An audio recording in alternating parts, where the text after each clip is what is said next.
and how we heard about when they got Lil Migo's chain, that Yo Gotti's chain was actually part with it. So they technically got one of the CMG chains, because little did you know that back then when they was grabbing everybody's chain, when this was a thing happening like a month ago, one of the times the rapper had on multiple chains from CMG. And so he had on his Migo chain, and then he had on the CMG chain.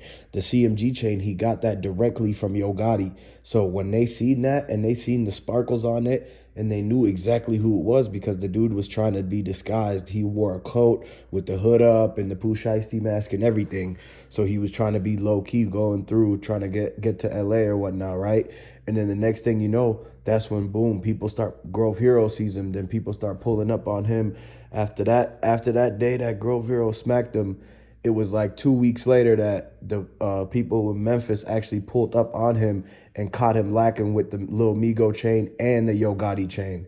So now somebody's in the streets, and all the hoods is basically they got Yo Gotti's chain. They passing it around. They all talking about how they got get back for Dolph, and that they at least they got something and everything like that. And now, the CMG people, they should have been watching out more closely before they got pulled up on and got caught lacking and everything like that. Because really, at the end of the day, the dude should have moved more careful and different for him not to get his chain snatched. Like, if you don't want to get your chain snatched, then you basically gotta, do things in a certain pattern and a certain procedure, to where you're not having all those little instances where people are bumping into you and everything from all sides, and you not just out and about, and then all of a sudden 3 4 dudes come up on you and grab all the jewelry off of you.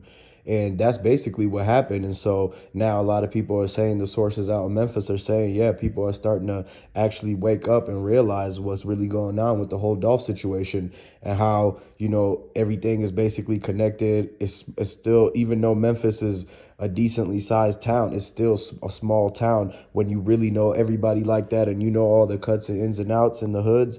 People end up, when you're there, when the people of Memphis is there for like 20 years, then it becomes a small town because they've been there so long. And so they start bumping into the dudes who like has something to do with the Dolph situation, or the dudes who is tied to CMG in some way, the people who tied to Big Jook and Yo Gotti and Black Youngster and Moneybag Yo. So in a matter of time, from them being there, like just staying around the block for so long, going to all the food places, going to the store, out and about. They pull up to the gas station, they pull up to the rec center, the hoop, they pull up to the park, and they start seeing, oh, that's Big Jug's people. Oh, that's Yo Gotti's people. That's Black Youngsters and Moneybag Yo's people. Oh, there goes Moneybag Yo Bentley right there. And so they start seeing all the people. And then eventually, once the details come out and they start recognizing, like, oh, it's still CMG artists who are dissing Dolph. It's still like people who like Straight Drop and Big Homie G and all them, who still dropping diss tracks and all that. And so the fact that that's going on, okay, then once the people who was actually there in Memphis, they start connecting the dots, then they start seeing the people, they go up and they start confronting them. They start asking them, like, hey man, it's whack what you did with the Dolph and everything like that. Like, a lot of people, they've been talking about how that's really what they be saying right now. Like, they commenting, talking about how, they ran into a person from CMG and they really told them how they felt because of the fact that they were rocking with Dolph. Everybody in Memphis consider Young Dolph the king of Memphis. And so even people who were from Arkansas, even people who were from Mississippi, and y'all remember what happened at the Yo Gotti show in Mississippi last year. It was a lot of Dolph fans out there. A lot of Dolph, shout out to Mississippi. A lot of Dolph fans out in Mississippi, and they holding it down. So anytime when the first chance they got, when Yo Gotti concert happened, that's when you saw that things was popping off right there at the concert. They took the first chance they got to basically try to go up and confront and tell CMG and Yo Gotti how wrong they were for even like beefing with Dolph in the past, and for it to lead up to what it led up to. And the fact that they got it's no secret that Straight Drop switched to CMG, and he was hanging around Key Glock at first.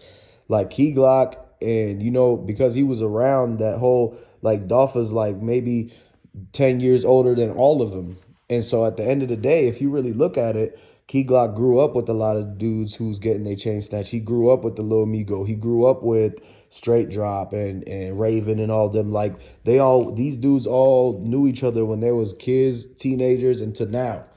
And so they've been kind of pressured by both sides. They've been approached by CMG telling him, no, you should go with CMG, you shouldn't, slide with Dolph, and then things like that, right? And so they've all been had they talking to where they try to get recruited, where they try to get influence to come join their side. Moneybag Yo Black Youngster and Yo Gotti try to pull up on Key Glock and try to get him to go with them. And so there was a lot of picking and choosing going around. There's a lot of recruiting from both sides. And so basically, that's how you see how Glorilla at first she was with Dolph, but then she switched to Yo Gotti. The loyalty is really not there. They go for whoever is cutting the check at the moment. And so you see how Straight Drop was hanging with Key Glock. Key Glock was hanging with all these people, all the Trula people, all the people in the streets that Key Glock was hanging with. Then all of a sudden, I guess, CMG must have approached the other guys and offered them more help than what Key Glock could do. They probably like sabotaged Key Glock and said, "Oh, Key Glock not your friend. He not putting you on. He's not trying to get you signed with Dolph. He's not trying to cut you in advance. But we are. We'll give you 50K. We'll give you 100K. This, and the third." And so that's how they started getting all these people to flip on Dolph. That's how they started getting all these people to switch up from PRE to start thinking about CMG. And so before they were thinking like, we want to go with the hometown hero, Dolph the King of Memphis. We want to go with him, da da da da. But then, the other people, they were saying like, yeah, but he's not trying to sign nobody, da da da. We're trying to run up everything, and we're trying to have all the artists from Memphis go through us. And so eventually, yeah, once the Dolph situation did happen, then you see the floodgates open. You see Glorilla switch inside. You see Straight Drop get picked up and signed to CMG. You see Lil Migo, all them, Lil Papa, like all these people that was kind of up in the air on the fence. Then once the Dolph thing happened, they all switched to CMG because now they realize like, oh, this is the only option we got. So, and then they even get finessed because he telling them like, oh, y'all should have been with CMG from before. So now you only get half of what you had, but you ain't got no options. And so they had to rush and basically say, you know what, we ain't got no choice but to go with CMG. And that's kind of how they wanted it to go. Like they wanted to, take out the competition, make it so that they the only ones doing it. And, at the end of the day, though, everything that's done in the dark going to come to light. All the karma's going to come back at it. You know that everybody that's been close and talking to and watching closely to the situation is like, yeah, no, in time, everything is going to come back to like, play a role to where it's like all the bad things they did is going to be consequences and repercussions for all of these little things that they've been that people been getting away with from time and time again. And just through just the in no time, the time's gonna pass. People are gonna start to see. A lot of people been saying like, yeah, they're gonna start treating CMG like it was YSL. They're gonna start really breaking down the whole connection to everything. They're gonna start getting key people and trying to get them to take the pleas and everything, just like Gunna. So it's gonna be a Gunna out of the situation. It's gonna be a Young Thug in this situation. And so, but all in all, CMG is kind of looking like YSL when it comes down to it, because they got all these people who's basically involved with CMG, and now they like low key they getting talked to, they getting locked up for the Dolph incidents and all of that. And when they go back and look at it, they're gonna tie it all together and they're gonna start saying, yeah, this is looking a lot like the whole Rico from YSL. This is looking a lot like is connected in the dots. They got a bulletin board somewhere with the newspaper clipping showing every time something has happened and who was tied to it, and did that ever come back to CMG? Was it part of the beef between Yo Gotti and Dolph? That's the type of questions that they ask, and those are the type of things that they're trying to figure out. And so as they keep getting people, getting details, and the justice for Dolph will come, and it's just like people going to find out after a year or two or whatnot. They're going to really start to amp it up, and you're going to really start to see how they're going to capture like 20 people at once, all of these things. And they're just waiting for the right person to say the right thing and tell. So everything that they've been coming across right now is basically from the Fed sweeping and getting Yo Gotti's brother to actually say everything that's going on. And, Straight Drop is talking, Cornelius is talking, and Devin Burns. And now that they found out where Shondell is again and pulled up on him, they're going to figure out what he knows and to get the whole story from him, because the last time they talked to him, they only got the half.